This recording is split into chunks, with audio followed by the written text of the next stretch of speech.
നമസ്കാരം. ഇന്ന് ഒരു സന്തോഷ വാർത്തയുമായിട്ടാണ് ഞാൻ എത്തിയിരിക്കുന്നത്. കാരണം നമ്മുടെ മാറി വന്ന CPO സിലബസിൽ പ്രധാനമായിട്ടുള്ള 3 നിയമങ്ങളാണ് ഭാരതീയ ന്യായ സംഹിത, ഭാരതീയ നാഗരിക സുരക്ഷാ സംഹിത, ഭാരതീയ സാക്ഷ്യ അധീനിയം. ഈ 3 നിയമങ്ങളാണ് മാറി വന്നിട്ടുള്ളത് നമ്മുടെ പുതിയ സിലബസിൽ. നമുക്കറിയാം, ഏറ്റവും കൂടുതൽ നിയമനങ്ങളുള്ളതും സാലറി പാക്കേജ് ഉള്ളതുമായിട്ടുള്ള പോസ്റ്റാണ് സിവിൽ പോലീസ് ഓഫീസർ അല്ലെങ്കിൽ വുമൺ സിവിൽ പോലീസ് ഓഫീസർ. നമ്മുടെ എക്സാം വളരെ അടുത്ത് എത്താറായി. നമ്മൾ എല്ലാവരും പകച്ചു നിൽക്കുകയാണ് എന്താണ് പുതിയ സിലബസ് എന്നും അതെങ്ങനെ പഠിക്കണമെന്നും. നിങ്ങൾ പല ക്ലാസ്സുകളും അറ്റൻഡ് ചെയ്തിട്ടുണ്ടാവും, കണ്ടിട്ടുണ്ടാവും. പക്ഷേ ഞാൻ നിങ്ങളെ നല്ല ഭംഗിയായിട്ട് ഇതിനെ കാര്യങ്ങൾ പറഞ്ഞ് മനസ്സിലാക്കി തന്നെ എന്ത് ചെയ്യും, പഠിപ്പിക്കും. ഓക്കെ, നമുക്ക് അധികം സംസാരിച്ച് എന്ത് ചെയ്യുന്നില്ല, നിങ്ങളുടെ സമയം കളയുന്നില്ല. എന്റെ കൂടെ നിന്ന് പഠിച്ചോളുക. നമുക്ക് സ്റ്റാർട്ട് ചെയ്യാം. ഓക്കെ, ഫസ്റ്റ് നമ്മൾ പഠിക്കുന്നു ഭാരതീയ ന്യായ സംഹിത 2023. നമുക്കറിയാം, ഈ ബില്ല് നമുക്കറിയാമല്ലോ, IPCക്ക് പകരം നിലവിൽ വന്നൊരു നിയമമാണ് ഭാരതീയ ന്യായ സംഹിത. ഈ നിയമ ബില്ല് ലോക്സഭയിൽ അവതരിപ്പിച്ചത് ആരാണ്? 2023 ഓഗസ്റ്റ് 11 അമിത്ഷാ. അപ്പോൾ 2023 ഓഗസ്റ്റ് 11 ഈ ബില്ല് ലോക്സഭയിൽ അവതരിപ്പിച്ചത് അമിത്ഷാ. ആദ്യ ബില്ല് പിൻവലിക്കുകയും പിന്നെ വീണ്ടും 2023 ഡിസംബർ 12 പുതുക്കിയ രണ്ടാമത്തെ ബില്ല് അവതരിപ്പിക്കുകയും ചെയ്തു. അപ്പോ ഡിസംബർ 12 തന്നെ ഈ ബില്ല് പിൻവലിക്കുകയും ഡിസംബർ 12 തന്നെ പുതുക്കിയ രണ്ടാമത്തെ ബില്ല് അവതരിപ്പിക്കുകയും ചെയ്തു. ഈ 2023 ഡിസംബർ 20 ഈ ബില്ല് ലോക്സഭ പാസാക്കി. 2023 ഡിസംബർ 21 രാജ്യസഭ പാസാക്കി. 2023 ഡിസംബർ 25 രാഷ്ട്രപതിയുടെ അംഗീകാരം ലഭിച്ചു. അങ്ങനെ 2024 ജൂലൈ 1 ഈ നിയമം നിലവിൽ വന്നു. അപ്പോൾ 2024 ജൂലൈ 1 ഭാരതീയ ന്യായ സംഹിത എന്ന നിയമം നിലവിൽ വന്നത്, ഇന്ത്യ ഒട്ടാകെ നിലവിൽ വന്നു. ഓക്കെ, ഈ ബില്ലിൽ ഒപ്പുവെച്ച രാഷ്ട്രപതി ദ്രൗപദി മുർമു. ക്ലിയർ ആണോ? ക്ലിയർ ആണ്. BNSന്റെ സ്ട്രക്ചർ എന്ന് പറഞ്ഞാൽ ഇതിനകത്ത് 358 വകുപ്പുകളും 20 അധ്യായങ്ങളുമുണ്ട്. എന്തൊക്കെയാണ്? 358 വകുപ്പുകളും 20 അധ്യായങ്ങളും അടങ്ങുന്നതാണ് എന്ത്, നമ്മുടെ BNSന്റെ ഘടന എന്ന് പറയുന്നത്. മനസ്സിലായോ? മനസ്സിലായി. ഏകദേശം 160 വർഷത്തിലധികം പഴക്കമുള്ള ഇന്ത്യൻ ശിക്ഷാ നിയമത്തിന് പകരമായി കൊണ്ടുവന്ന നിയമമാണ് ഭാരതീയ ന്യായ സംഹിത. ഏകദേശം 160 വർഷത്തിലധികം പഴക്കമുള്ള IPC ഉണ്ടല്ലോ, അതിന് പകരമായി കൊണ്ടുവന്ന നിയമമാണ് ഭാരതീയ ന്യായ സംഹിത. ഓക്കെ, ഈ നിയമത്തിന്റെ 1ാമത്തെ വകുപ്പിലേക്ക് നമുക്ക് പോകുന്നു. 1ാമത്തെ വകുപ്പ് ചുരുക്കപ്പേരും പ്രാരംഭവും പ്രയോഗക്ഷമതയും എന്നാണ്. എന്താണ് ചുരുക്കപ്പേരും പ്രാരംഭവും പ്രയോഗക്ഷമതയും? ചുരുക്കപ്പേരെന്ന് പറഞ്ഞാൽ ഈ നിയമം ചുരുക്കപ്പേരെന്ന് പറഞ്ഞാൽ ഈ നിയമത്തിന്റെ പൂർണ്ണ പേരാണ് പറയുന്നത്. എന്താണ് ഇത്? ഭാരതീയ ന്യായ സംഹിത 2023 എന്ന് അറിയപ്പെടുന്നു. എന്താണ് പ്രാരംഭം എന്ന് ചോദിച്ചാൽ ഈ നിയമം എന്ന് മുതൽ നിലവിൽ വന്നു എന്നാണ്. എന്ന് മുതലാണ്? എന്റെ കൂടെ പറയൂ. 2024 ജൂലൈ 1. പ്രയോഗക്ഷമത എന്ന് പറഞ്ഞാൽ പ്രയോഗക്ഷമത എവിടെയൊക്കെ പ്രായോഗികമാണ് അല്ലെങ്കിൽ വ്യാപ്തി എന്നാണ് ഇതിന്റെ അർത്ഥം. ഇത് ഇന്ത്യ ഒട്ടാകെ ഈ നിയമം പ്രാബല്യത്തിലുണ്ട്. ക്ലിയർ ആണോ? ഇന്ത്യ ഒട്ടാകെ ഈ നിയമം പ്രാബല്യത്തിലുണ്ടെന്ന് അറിയുക. ഓക്കെ, 2ാമത്തെ വകുപ്പ് ഡെഫിനിഷൻസ് അല്ലെങ്കിൽ നിർവചനങ്ങൾ എന്ന് പറയുന്നു. അതിലെ 2 clause 3 കുട്ടി എന്നാൽ എന്ത്? 2 clause 3 പറയുന്നു കുട്ടി എന്നാൽ എന്തെന്ന് ചോദിച്ചാൽ നിങ്ങൾ പറയുക 18 വയസ്സിന് താഴെയുള്ള ഏതെങ്കിലും ആൾ എന്നർത്ഥമാകുന്നു. 18 വയസ്സിന് താഴെയുള്ള ഏതെങ്കിലും ആൾ എന്നാണ് കുട്ടിയുടെ അർത്ഥം. 2 clause 4. അപ്പോൾ 2 clause 3 നമ്മൾ പഠിച്ചു. കുട്ടി എന്നാൽ എന്ത്? ഇനി 2 clause 4 കപടാനുകരണം നടത്തുക എന്നാൽ ഇതിന്റെ അർത്ഥം കൗണ്ടർ ഫെയ്റ്റ് എന്നാണ്. Counter, COUNTERFEIT, counter fate. അല്ലെങ്കിൽ ഇതിന്റെ മറ്റൊരു പേര് വ്യാജൻ എന്നറിയുക. വ്യാജൻ എന്ന് പറഞ്ഞാൽ ഒരു സാധനത്തിന് മറ്റൊരു സാധനത്തിനോടുള്ള സാദൃശ്യ മുഖേന കബളിപ്പിക്കുവാൻ ഉദ്ദേശിച്ചുകൊണ്ടോ അതുമൂലം കബളിപ്പിക്കൽ നടക്കുവാൻ ഇടയുണ്ടെന്ന് അറിഞ്ഞുകൊണ്ടോ അങ്ങനെ സദൃശമാക്കുന്ന ഒരാൾ കപടാനുകരണം നടത്തുന്നതായി പറയപ്പെടുന്നു. അതായത് ഒരു വസ്തു കാണിച്ച് നമ്മളെ അതായത് ഒരു ഒറിജിനൽ വസ്തു കാണിച്ച് നമ്മളെ എന്ത് തരുന്നു, എന്ത് അടിച്ചേൽപ്പിക്കുന്നു, മറ്റൊരു ഡ്യൂപ്ലിക്കേറ്റ് അല്ലെങ്കിൽ അതിന് സദൃശ്യമുള്ള മറ്റൊരു വസ്തു നമ്മളെ അടിച്ചേൽപ്പിക്കുന്ന വ്യക്തി നമ്മളോട് ചെയ്തിരിക്കുന്നത് എന്താണ്? കപടാനുകരണം എന്ന് മനസ്സിലാക്കുക. അപ്പോൾ കപടാനുകരണത്തിന്റെ അർത്ഥം എന്താണ്? ഒരു സാധനത്തിന് മറ്റൊരു സാധനത്തിനോടുള്ള സാദൃശ്യ മുഖേന കബളിപ്പിക്കാൻ ഉദ്ദേശിച്ചുകൊണ്ടോ അതുമൂലം കബളിപ്പിക്കൽ നടക്കുവാൻ ഇടയുണ്ടെന്ന് അറിഞ്ഞുകൊണ്ടോ ചെയ്യുന്ന ആളാണ് കപടാനുകരണം നടത്തുന്നത്. രേഖ അല്ലെങ്കിൽ ഡോക്യുമെന്റ് എന്ന് വെച്ചാൽ എന്താണ്? ഏതൊരു കാര്യമാണോ ആ കാര്യത്തിന്റെ തെളിവായി ഉപയോഗിക്കാൻ ഉദ്ദേശിച്ചത് വെച്ചാൽ തെളിവായി നമ്മൾ കോടതിയിൽ ഹാജരാക്കുന്ന ഏതൊരു വസ്തുവിനെയും നമ്മൾ എന്ത് പറയും? രേഖ എന്ന് പറയും. അതെങ്ങനെയൊക്കെ ആകാം? അക്ഷരങ്ങളിലോ അക്കങ്ങളിലോ അടയാളങ്ങളോ വഴിയായി, അല്ലെങ്കിൽ അവയിൽ ഒന്നിലധികം മാർഗങ്ങളിലൂടെ ഏതെങ്കിലും പദാർത്ഥത്തിന്മേൽ പ്രകടമാക്കുകയോ വിവരിക്കുകയോ ചെയ്തിട്ടുള്ളത് അല്ലെങ്കിൽ അങ്ങനെയുള്ള ഏതെങ്കിലും കാര്യത്തെ അർത്ഥമാക്കുന്നു. അപ്പൊ 2 clause 8 എന്ന് പറഞ്ഞാൽ രേഖ അല്ലെങ്കിൽ ഡോക്യുമെന്റ്. എന്നാൽ എന്താണ്? ഏതൊരു കാര്യമാണോ ആ കാര്യത്തിൽ എന്ന് വെച്ചാൽ നിങ്ങൾ ഇത്രയും അറിഞ്ഞാൽ മതി, നിങ്ങൾ സെന്റൻസ് വായിച്ച് കൺഫ്യൂഷൻ അടിക്കേണ്ട. രേഖ എന്നാൽ ഒരു അക്കങ്ങളിലോ അടയാളങ്ങളോ വഴിയായി അല്ലെങ്കിൽ ഒന്നിലധികം മാർഗത്തിലുള്ള കോടതിയിൽ തെളിവായി നൽകാവുന്ന ഏതൊരു വസ്തുവിനെയും നമുക്ക് രേഖ എന്ന് പറയാം. 2 clause 8 പറയുന്നു. ക്ലിയർ ആണോ? ഇനി ഇത് നമുക്ക് ഭാരതീയ സാക്ഷ്യ അധീനത്തിലേക്ക് പോകുമ്പോൾ അതിനകത്ത് 2 clause D എന്നുണ്ട്. 2 clause D അവിടെ നമ്മൾ പഠിക്കും. അവിടെയും സെയിം സെന്റൻസ് ആ പഠിക്കേണ്ട രേഖ 2 clause D. 2 clause 13 സംശ്രയം എന്നാൽ എന്ത്, അല്ലെങ്കിൽ ഹാർബർ എന്നാൽ എന്തെന്ന് ചോദിച്ചാൽ, സംശ്രയം എന്നാൽ, അല്ലെങ്കിൽ ഇതിന്റെ അർത്ഥം ഞാൻ പറയാം, ആശ്രയം എന്നെടുക്കുക. ഇത് നിയമപദമാണ് സംശ്രയം അല്ലെങ്കിൽ ഹാർബർ എന്ന്. എന്നാൽ ഇതിന്റെ സിമ്പിൾ വാക്ക് ആശ്രയം. എന്താണ്? ഏതെങ്കിലും കുറ്റവാളികൾക്ക് കണ്ടോ ഒരു ആശ്രയമോ ഭക്ഷണമോ പാനീയമോ പണമോ വസ്ത്രങ്ങളോ ആയുധങ്ങളോ വെടിക്കോപ്പോ വാഹന സൗകര്യമോ നൽകുന്നതോ അല്ലെങ്കിൽ പിടിക്കപ്പെടുന്നതിൽ നിന്ന് ഒഴിഞ്ഞു മാറുന്നതിന് വേണ്ടി ഏതെങ്കിലും മാർഗമുഖേന, അതാണ് ഇവിടെ പറയുന്നത്. അപ്പോൾ ഒരു കുറ്റവാളിക്ക് നമ്മൾ ഏതെങ്കിലും രീതിയിൽ അഭയം നൽകുകയോ ആശ്രയം കൊടുക്കുകയോ സഹായം ചെയ്യുകയോ ചെയ്യുന്നതിനാണ് സംശ്രയം എന്ന് പറയുന്നത്. മനസ്സിലാക്കുക. 2 clause 13 സംശ്രയം. മനസ്സിലായ കുട്ടികളെ? മനസ്സിലായി. അടുത്തയിലേക്ക് പോകുന്നു. 2 clause 14 ക്ഷതി എന്നാൽ എന്ത്, അല്ലെങ്കിൽ ഇഞ്ചുറി അല്ലെങ്കിൽ ക്ഷതി എന്നാൽ ഏതെങ്കിലും ആൾക്ക് അയാളുടെ ശരീരത്തിനോ മനസ്സിനോ ഖ്യാതിക്കോ വസ്തുവിനോ നിയമവിരുദ്ധമായി ഉണ്ടാക്കുന്ന ഏതൊരു ഹാനിയെയും അർത്ഥമാക്കുന്നു. ക്ഷതി എന്നാൽ ശരീരത്തിന് മാത്രമല്ല മനസ്സിനെ ഏൽപ്പിക്കുന്നത് എന്താണ്? അത് ക്ഷതിയാണ്, ഇഞ്ചുറിയാണെന്ന് അറിയുക. 2 clause 14 ഇനി 2 clause 28 പറയുന്നു പബ്ലിക് സെർവന്റ് എന്നാൽ എന്ത്. ഒറ്റ സെന്റൻസിൽ ഞാൻ പറയാം. പബ്ലിക് സെർവന്റ് എന്നാൽ എന്ത് എളുപ്പത്തിന് പറയാം നമുക്ക്? പബ്ലിക് സെർവന്റ് എന്നാൽ സർക്കാരിന്റെ ആനുകൂല്യം, സർക്കാരിന്റെ ശമ്പളം വാങ്ങി ജനങ്ങൾക്ക് വേണ്ടി ജോലി ചെയ്യുന്ന ഏതൊരു വ്യക്തിയെയും പബ്ലിക് സെർവന്റ് എന്ന് പറയാം. ഉണ്ടോ? ഇനി താഴെ പറയുന്ന ആരൊക്കെ വരാം പബ്ലിക് സെർവന്റ് ആയിട്ട്? ഇന്ത്യയിലെ കരസേന, നാവികസേന, വ്യോമസേന, അതുപോലെ എന്തെങ്കിലും തനിച്ചോ അല്ലെങ്കിൽ ആളുകളുടെ ഏതെങ്കിലും നികായത്തിലോ ഒരു അംഗം എന്ന നിലയിലോ നിർണയം ചെയ്യുന്നതിലോ ഏതെങ്കിലും ചുമതല നിർവഹിക്കുന്ന ഏതൊരു ജഡ്ജിയും വരാം. അപ്പോൾ അടുത്തത് ഒരു ജഡ്ജി പബ്ലിക് സെർവന്റ് ആണ്. അതുപോലെ ഏതെങ്കിലും വിഷയത്തെ പറ്റി അന്വേഷിക്കുന്ന ആൾ എന്താണ്? പബ്ലിക് സെർവന്റ് ആണ്. അതുപോലെ ഗവൺമെന്റിന് വേണ്ടിയുണ്ടോ ഏതെങ്കിലും വസ്തു സൂക്ഷിക്കുന്നതോ സ്വീകരിക്കുകയോ അത് നോക്കി നടത്തുന്നതോ സർവേ ചെയ്യുന്നതോ ആയ വ്യക്തി, കോൺട്രാക്ട് ചെയ്യുന്ന വ്യക്തി ഒരു ഗവൺമെന്റ് സെർവന്റ് ആണ്. ഒരു ഗ്രാമത്തിന്റെയോ പട്ടണത്തിന്റെയോ ജില്ലയുടെയോ മതേതര പൊതു ആവശ്യത്തിന് വേണ്ടി ഒരു ഉദ്യോഗസ്ഥ നിലയിൽ വസ്തു എടുക്കുകയോ സ്വീകരിക്കുകയോ ചെയ്യുന്ന വ്യക്തി ഒരു പബ്ലിക് സെർവന്റ് ആണ്. വേറെ ഒന്നുമല്ല, ഇത്രയും അറിയുക എന്നാണ്. ഗവൺമെന്റ് സേവനമായി ജനങ്ങൾക്ക് വേണ്ടി ഗവൺമെന്റ് സർവീസിലോ ശമ്പളത്തിലോ ഇരിക്കുകയോ അല്ലെങ്കിൽ ഏതെങ്കിലും പബ്ലിക് കർത്തവ്യം നിർവഹിക്കുന്നതിന് ഫീസോ കമ്മീഷനോ വേതനമായി ഗവൺമെന്റിൽ നിന്ന് കൈപ്പറ്റുന്ന ഏതൊരാളും എന്താണ് പബ്ലിക് സെർവന്റ്. മനസ്സിലാക്കുക. ഈ ഒരു സെന്റൻസ് ആണ്.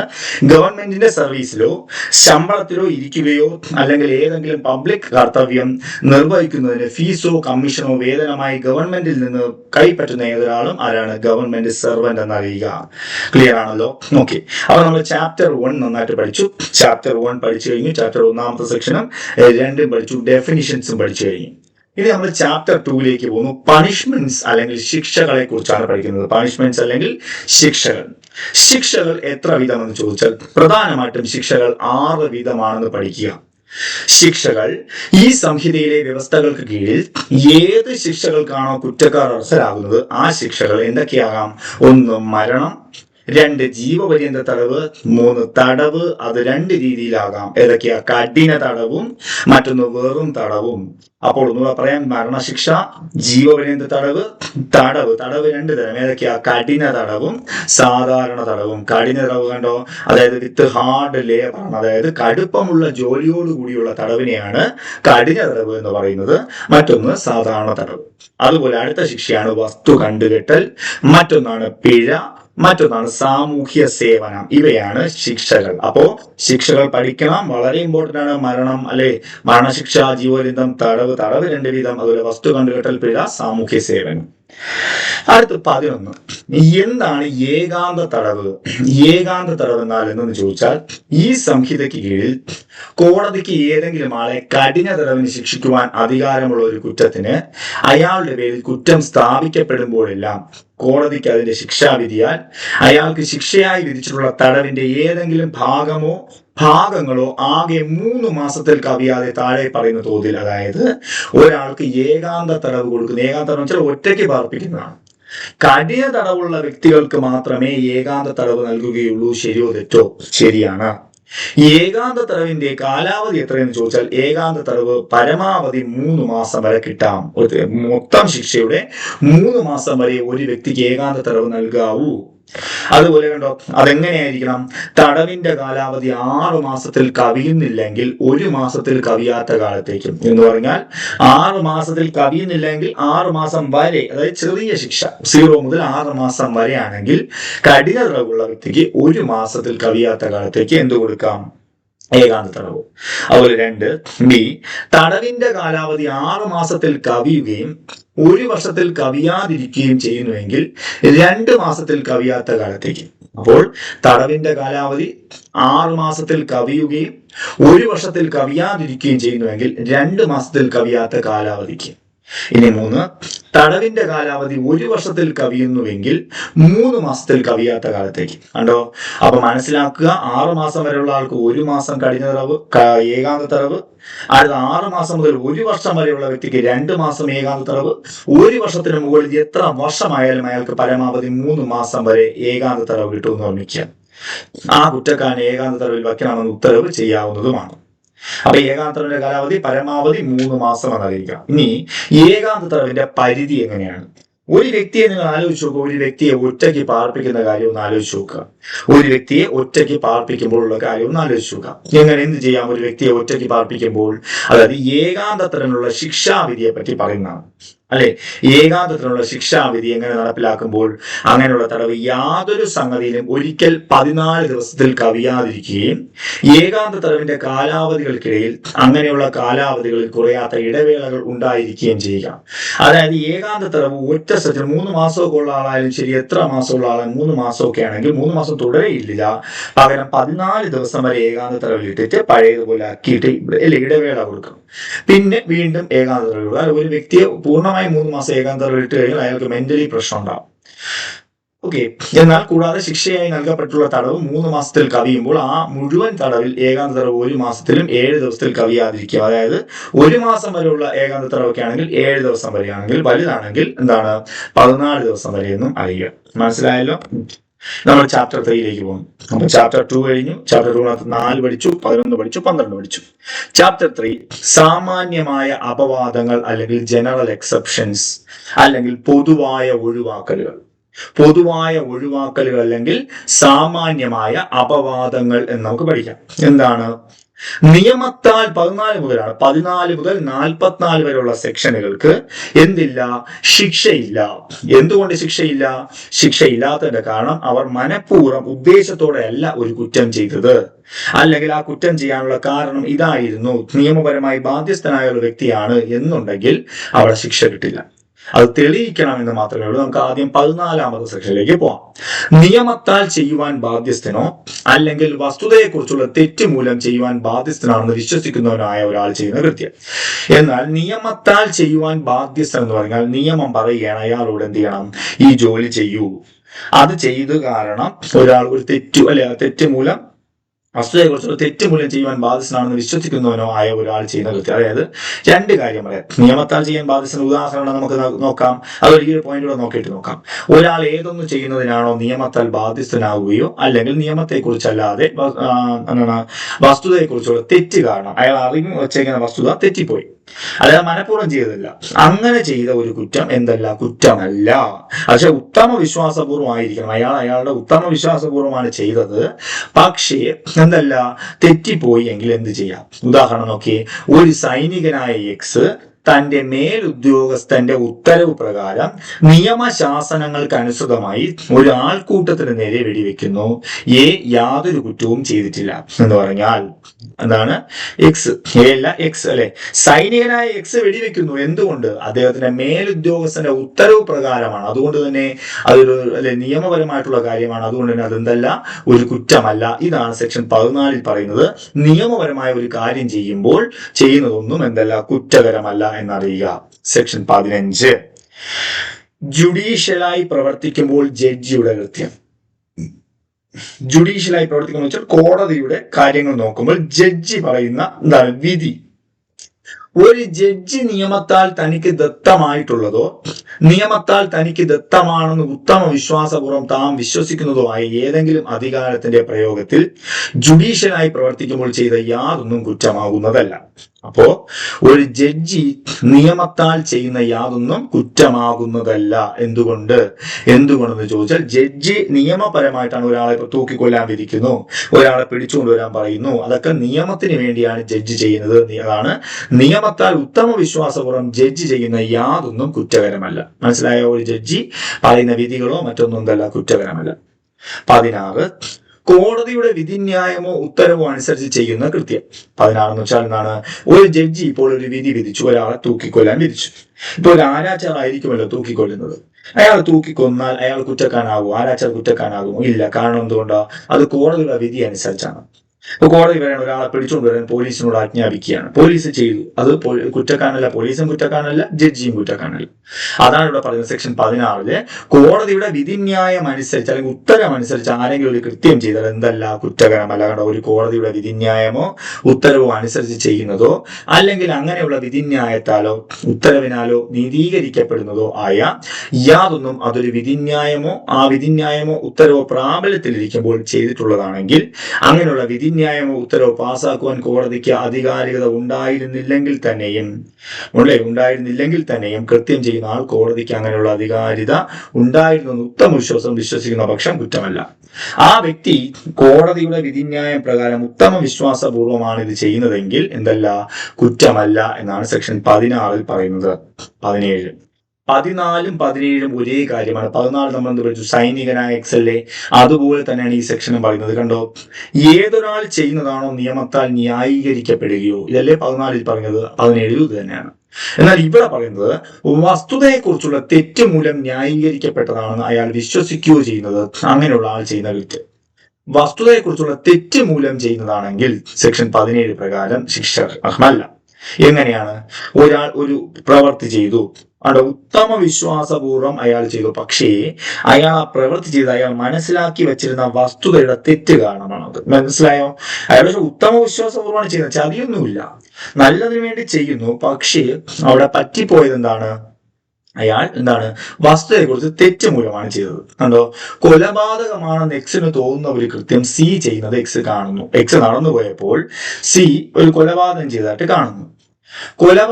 എക്സ് കൊലപാതകികളെ ഈ കുറ്റകൃത്യത്തിൽ ഏർപ്പെട്ടിരിക്കുമ്പോൾ പിടിക്കുന്നതിന് എല്ലാ ആളുകൾക്കും നിയമം നൽകുന്ന അധികാരം ഉത്തമ വിശ്വാസപൂർവ്വം പ്രയുക്തമായ തന്റെ നിർണയശക്തിയുടെ പരമാവധിക്ക് ഒത്തവണ്ണം പ്രയോഗിച്ച് സീനെ തക്ക അധികാരികളുടെ മുമ്പിൽ ഹാജരാക്കുന്നതിന് വേണ്ടി ആഗ്രഹിക്കുന്നു.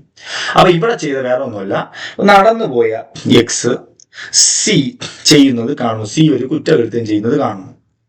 അപ്പോ അല്ലേ, കാണുമ്പോൾ ഈ എക്സ് യഥാർത്ഥത്തിൽ ആ സി മറ്റാളെ കൊന്നതല്ല.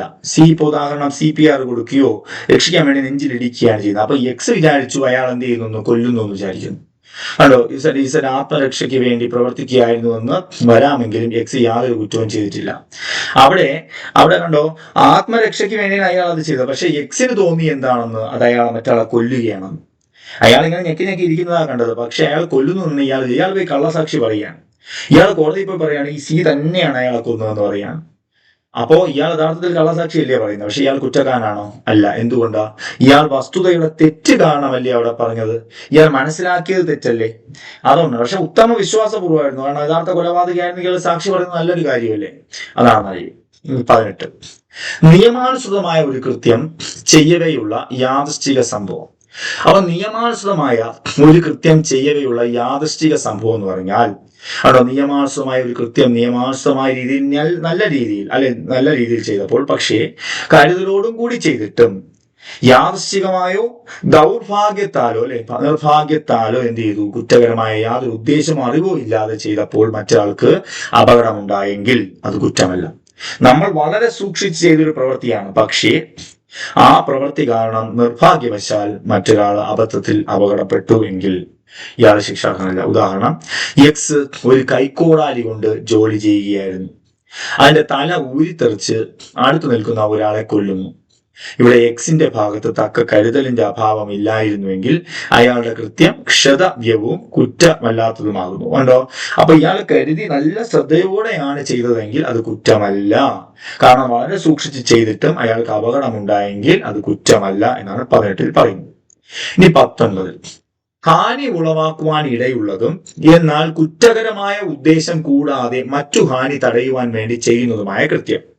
അതായത് ഇവിടെ ഹാനി ഉളവാക്കുവാൻ ഇടയുള്ള, അതായത് നമുക്കറിയാം ഈ പ്രവൃത്തി ഹാനി ഉണ്ടാകും, പക്ഷേ കുറ്റകരമായ ഉദ്ദേശമില്ലാതെ മറ്റു ഹാനി തടയാൻ വേണ്ടിയാണ് ഇത് ചെയ്തത്, അല്ലെ? അതായത് മറ്റൊരു ഹാനി തടയാൻ വേണ്ടി. അപ്പൊ ഇവിടെ ഓർമ്മിക്കുക, സെന്റൻസിന്റെ ഹെഡിങ് മാത്രം നിങ്ങൾ നോക്കിയാൽ മതിയാവും. ഉത്തമ വിശ്വാസപൂർവ്വം. നമ്മളിപ്പോ ഒരു വലിയ അപകടം ഒഴിവാക്കാൻ വേണ്ടി നമ്മളൊരു പ്രവൃത്തി ചെയ്തപ്പോൾ അത് മറ്റൊരു അപകടമായി മാറി. അത് കുറ്റകരമാണോ? അല്ല. ഉദാഹരണം എന്ത് പറയാം നമുക്ക്? ഉദാഹരണം കണ്ടോ, ഒരു വലിയ അഗ്നിബാധയിൽ തീ പടർന്നു പിടിക്കുന്നത് തടയുവാൻ വീടുകൾ പൊളിച്ചിടുന്നു, അല്ലെ? വലിയ ഒരു 10 വീടുണ്ട്. രണ്ടാമത്തെ വീടിൽ തീ പിടിച്ചു, അതിങ്ങനെ പടർന്നു പോകാതിരിക്കാൻ വേണ്ടി മൂന്നാമത്തെ വീട് പൊളിച്ചിടുന്നത് ഒരു കുറ്റമാണ്. പക്ഷേ എന്തിനു വേണ്ടിയാ പൊളിച്ചിട്ടത്? മനുഷ്യജീവനോ വസ്തുവോ രക്ഷിക്കണമെന്നുള്ള ഉത്തമ വിശ്വാസപൂർവമായ ഉദ്ദേശത്തോടു കൂടിയാണ് അയാൾ അത് ചെയ്യുന്നത്. കണ്ടോ, ആളുകളെയും രക്ഷിക്കണം, ആ വസ്തുവും രക്ഷിക്കണമെന്ന രീതിയിലാണ് അയാൾ പൊളിച്ചിരുന്നത്. ഇവിടെ തടയപ്പെടുവാനുള്ള ഹാനി എക്സിന്റെ കൃത്യം ക്ഷതമാക്കാവുന്നതക്ക സ്വഭാവത്തോടു കൂടിയതാണെങ്കിൽ എന്താണ്, അത്രയ്ക്ക് ആസന്നവുമായിരുന്നുവെന്ന് കാണപ്പെട്ടാൽ, എന്ന് വെച്ചാൽ അത്രയ്ക്ക് അത്യാവശ്യമായിരുന്നു എന്ന് കാണപ്പെട്ടാൽ എക്സ് അപരാധിയില്ല. ഒന്നുമില്ല, ഒരു അപകടം ഒഴിവാക്കാൻ മറ്റൊരു ചെയ്തപ്പോൾ അതൊരു കുറ്റമായി തീർന്നു. പക്ഷെ ഇയാൾ ശിക്ഷാർഹനല്ല. കാരണം എന്താ? ഇയാൾ ഉത്തമ വിശ്വാസപൂർവ്വമാണ് അത് ചെയ്തത് എന്നറിയുക. അയാൾ ചെയ്തതെന്ന് അറിയുക. അപ്പൊ മറക്കരുത്, ഒരു വലിയ അപകടം ഒഴിവാക്കാൻ വേണ്ടി ചെയ്ത പ്രവൃത്തിയിലാണ് മറ്റൊരു അപകടം ഉണ്ടായാൽ എന്തല്ല, അത് കുറ്റമല്ല എന്നറിയുക. ഇനി 20. 7 വയസ്സിന് താഴെ പ്രായമുള്ള കുട്ടിയുടെ കൃത്യം കുറ്റകരമല്ല. കണ്ടോ, 7 വയസ്സിന് താഴെ പ്രായമുള്ള ഒരു കുട്ടി ചെയ്യുന്ന യാതൊന്നും എന്തല്ല, കുറ്റമാകുന്നതല്ല. 7 വയസ്സിന് താഴെ പ്രായമുള്ള കുട്ടിയുടെ കൃത്യം എന്തല്ല, കുറ്റമാകുന്നതല്ല. എന്ത് ചെയ്താലും 7 വയസ്സിന് താഴെയുള്ള കുട്ടി കുറ്റമല്ല. അത് ഡോളി ഇൻകപാക്സ് എന്നൊരു വാക്ക് ഓർമ്മിച്ചേക്ക് കേട്ടോ. ഡോളി ഇൻകപാക്സ്, DOLLYINCAPAX, ഡോളി ഇൻകപാക്സ് എന്ന് പറഞ്ഞാൽ കുട്ടിക്ക് 7 വയസ്സിൽ താഴെയുള്ള കുട്ടിക്ക് ഒരു കുറ്റകൃത്യം അറിഞ്ഞുകൊണ്ട് ചെയ്യാനുള്ള കഴിവ് ഇല്ല. 21. അപക്വമായ ധാരണാശക്തിയും 7 വയസ്സിന് മുകളിൽ 12 വയസ്സിന് താഴെ പ്രായമുള്ള കുട്ടിയുടെ കൃത്യം എന്ന് പറഞ്ഞാൽ 7നും 12നും ഇടയിൽ പ്രായമുള്ള പക്വതയില്ലാത്ത കുട്ടി ചെയ്യുന്നതൊന്നും എന്തല്ല, കുറ്റകരമല്ല. അവിടെ അപ്പൊ അവർക്ക് അപക്വമായ ധാരണാശേഷിയുടെ പ്രായം എത്രയെന്ന് ചോദിച്ചാൽ 7നും 12നും ഇടയിലുള്ള വയസ്സ്. ഓർമ്മിക്കണം, 7 വയസ്സിന് മുകളിൽ അല്ലെ 12 വയസ്സ് വരെ താഴെ പ്രായമുള്ള കുട്ടികൾ ചെയ്യുന്നതൊന്നും കുറ്റാനന്ദ അതിന്റെ അനന്തരഫലം മനസ്സിലാക്കാനുള്ള ധാരണാശേഷി ഇല്ലാത്തതാണെങ്കിൽ 7നും 12നും ഇടയിൽ ചെയ്യുന്ന കുട്ടി ചെയ്യുന്നതൊന്നും എന്തല്ല, കുറ്റകരമല്ല എന്നറിയുക നിങ്ങൾ. അപ്പൊ 20 പഠിച്ചു, 7 വയസ്സിന് താഴെ പ്രായമുള്ള കുട്ടി. 21 പഠിച്ചു എന്നാണ് 7നും 12നും ഇടയിൽ പ്രായമുള്ള കുട്ടി ചെയ്യുന്ന യാതൊന്നും കുറ്റകരമല്ല. 22. ചിത്തഭ്രമമുള്ള ഒരാളുടെ കൃത്യം. ചിത്തഭ്രമം അല്ലെങ്കിൽ ഇൻസാനിറ്റി എന്ന് പറയും, അല്ലെങ്കിൽ ഭ്രാന്ത് എന്ന് പറയും. അപ്പോ 22 എന്ന് പറയുന്നത് ചിത്തഭ്രമം അല്ലെങ്കിൽ ഇൻസാനിറ്റി എന്നാണ്. ഒരു കൃത്യം ചെയ്യുന്ന സമയത്ത് ചിത്തഭ്രമം കാരണമായി ആ കൃത്യത്തിന്റെ സ്വഭാവമോ തന്റെ തെറ്റായതോ അല്ലെങ്കിൽ നിയമത്തിന് വിപരീതമായതോ ആണ് ചെയ്യുന്നതെന്നുള്ളതോ അറിയുവാൻ കഴിവില്ലാത്ത ഒരാൾ ചെയ്യുന്ന യാതൊന്നും കുറ്റമല്ല. കാരണം ഇയാള് നോർമൽ അല്ല, ഈ വ്യക്തി നോർമൽ അല്ലാത്ത ഒരു വ്യക്തി ചെയ്യുന്ന യാതൊന്നും എന്തല്ല, കുറ്റകരമല്ല. നോർമൽ അല്ലാത്ത ഒരു വ്യക്തി ചെയ്യുന്ന യാതൊന്നും കുറ്റകരമല്ല എന്നറിയാം. അപ്പൊ ചിത്തഭ്രമമുള്ള ഒരാളുടെ കൃത്യം എന്തല്ല, കുറ്റകരമല്ല എന്ന് നിങ്ങൾ മനസ്സിലാക്കുക. ക്ലിയർ ആണോ? കാരണം ഇൻസാനിറ്റി അല്ലെങ്കിൽ ഭ്രാന്ത് അല്ലെങ്കിൽ ചിത്തഭ്രമമുള്ള വ്യക്തി അറിഞ്ഞുകൊണ്ട് ഒരു കുറ്റവും ചെയ്യില്ല. ചെയ്ത സമയത്ത് അയാൾക്ക് ഭ്രാന്തായിരുന്നു, ഇൻസാനിറ്റി എന്നൊക്കെ അറിഞ്ഞാൽ അത് കുറ്റകരമല്ല. ഓക്കെ, അതുപോലെ മറ്റൊരു വാക്ക് പറയുന്നതിന് പാരാനോയിഡ് സ്ക്രീസോഫ്രീനിയ എന്നൊരു വാക്കുണ്ട് ഈ രോഗത്തിന്, പാരാനോയിഡ് സ്ക്രീസോഫ്രീനിയ. ഇനി 23, തന്റെ ഇച്ഛയ്ക്കെതിരായി ലഹരി പിടിപ്പിക്കപ്പെട്ട കാരണമായി നിർണയശക്തി ഉപയോഗിക്കാൻ കഴിവില്ലാത്ത ഒരാളുടെ കൃത്യം എന്ന് പറഞ്ഞാൽ തന്റെ ഇച്ഛയ്ക്കെതിരായി എന്ന് പറഞ്ഞാൽ എന്താണ്, തന്റെ ഇഷ്ടത്തിനെതിരായി ഒരാള് അയാൾ അറിയാതെ ലഹരിക്ക് അടിമയായി പോയി. കാരണം മറ്റൊരാൾ എന്തോ മദ്യം കൊടുക്കുകയോ വേറെ എന്തെങ്കിലും മയക്കുമരുന്ന് മറ്റൊരു കലക്കി കൊടുക്കുകയോ എന്തെങ്കിലും ജ്യൂസിലോ കലക്കി കൊടുക്കുകയോ ചെയ്തപ്പോൾ ഇയാൾ എന്ത് ചെയ്തു, നോർമൽ അല്ലാതായി മാറി. ഇയാളുടെ കുറ്റം കൊണ്ടല്ലോ ഇയാൾ മദ്യത്തിന് അടിമയായത്. കണ്ടോ, തന്റെ ഇച്ഛയ്ക്കെതിരായി ലഹരി പിടിപ്പിക്കപ്പെട്ട കാരണമായി നിർണയശക്തി ഉപയോഗിക്കാൻ കഴിവില്ലാത്ത ഒരാളുടെ കൃത്യം. അപ്പോൾ ഒരു കൃത്യം ചെയ്യുന്ന സമയത്ത് ലഹരി കാരണമായി ആ കൃത്യത്തിന്റെ സ്വഭാവമോ തന്റെ തെറ്റായതോ അല്ലെങ്കിൽ നിയമത്തിന് വിപരീതമായതോ ആണ് ചെയ്യുന്നതെന്നുള്ളതോ അറിയുവാൻ കഴിവില്ലാത്ത ഒരാൾ ചെയ്യുന്ന യാതൊന്നും കുറ്റമല്ല. അപ്പോൾ ലഹരി പിടിച്ച് തന്റെ ഇഷ്ടത്തിനെതിരായി ലഹരി പിടിച്ച് ചെയ്യുന്ന യാതൊന്നും കുറ്റമല്ല.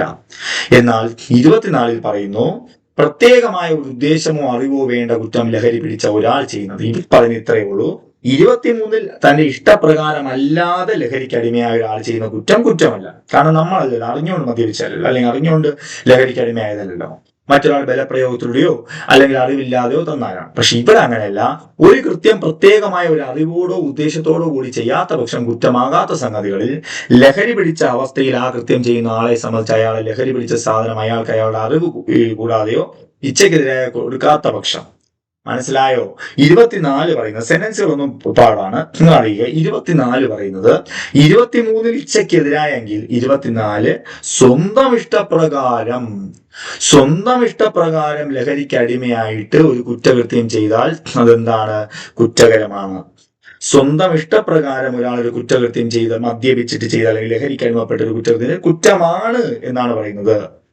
ഓക്കെ, സെക്ഷൻ 25, മരണം സംഭവിപ്പിക്കുകയോ കഠിനമായ ദേഹോപദ്രവം ഏൽപ്പിക്കുകയോ ചെയ്യണമെന്ന് ഉദ്ദേശിക്കാത്തതും മരണം സംഭവിപ്പിക്കുവാനോ കഠിനമായ ദേഹോപദ്രവം ഏൽപ്പിക്കുവാനോ ഇടയുണ്ടെന്നോ അറിയാത്തതുമായ ഒരു കൃത്യം സമ്മതത്തോടെ ചെയ്യുന്നു. ഇവിടെ മരണം സംഭവിക്കുകയോ കഠിനമായ ദേഹോപദ്രവം ഏൽപ്പിക്കുകയോ ചെയ്യണം ഉദ്ദേശമൊന്നുമില്ല, പക്ഷേ ചിലപ്പോൾ മരണം സംഭവിക്കാം എന്ന് സമ്മതത്തോടെ ചെയ്യുന്നു. നമ്മൾ ചില കായിക വിനോദങ്ങളൊക്കെ കണ്ടിട്ടില്ലേ? കായിക വിനോദങ്ങൾ അവർക്കറിയാം ഇത് അപകടകരമായ കായിക വിനോദമാണെന്ന്, പക്ഷെ അറിഞ്ഞുകൊണ്ട് അവർ സമ്മതത്തിൽ ഒപ്പിട്ടാൽ മാത്രമേ അത് ചെയ്യുകയുള്ളൂ. കണ്ടോ, എക്സും വൈയും വിനോദത്തിനായി അവർ തമ്മിൽ വാൾപ്പയറ്റ് നടത്താമെന്ന് സമ്മതിക്കുന്നു.